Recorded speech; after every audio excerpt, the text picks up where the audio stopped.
I'm going to do Edexcel A-Level Maths, Paper 1 from June 2022, question 6. My name is Sunil Tanner. I'm an author and tutor. I live in Buckinghamshire, England. I'm available for one-to-one tuition, both online and in person. Please like and subscribe.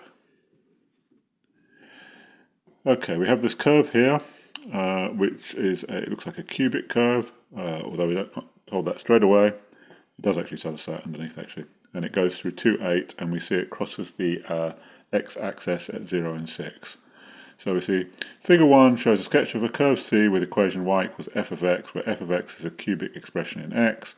The curve passes through the origin, has a maximum turning point at 2, 8, has a minimum turning point at 6, 0. Write down the set of values for which f dash of x is less than 0.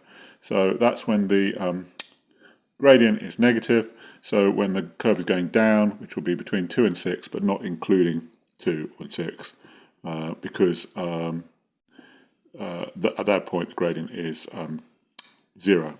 So the answer for part A is 2 is less than x is less than 6. Part B, the line with equation y equals k, where k is a constant, intersects the C at only one point. Find the set of values of k, giving your answer in set notation. So y equals k is a horizontal line. If it's only going to cross the curve at one point, it must be below the x-axis, otherwise it will cross it at least 2 if it's on the x-axis, or slightly above it, it would cross it at 3 points, or above 8. So k has to be either less than 0 or bigger than 8.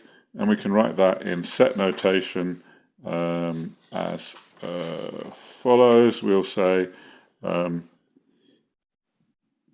B, first of all, k is part of the set where k is a member of the real numbers, and k has to be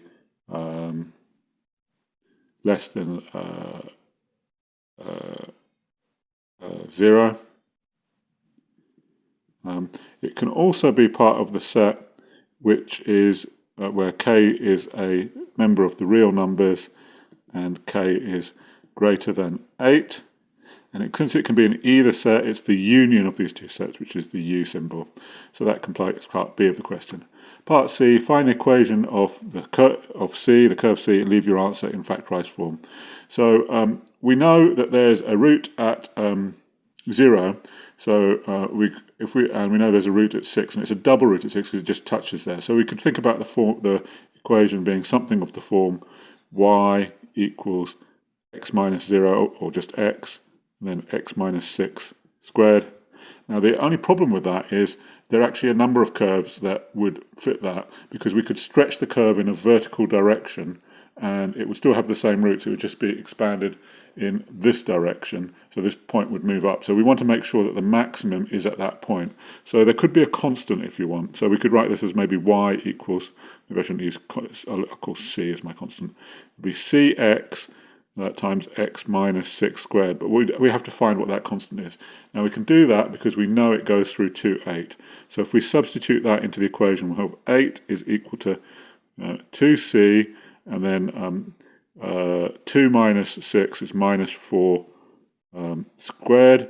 So we're going to end up with 8 is equal to 32c, which gives us c is equal to a quarter. And so the final equation of the curve is y is equal to a quarter x times x minus 6 squared. And that completes question 6.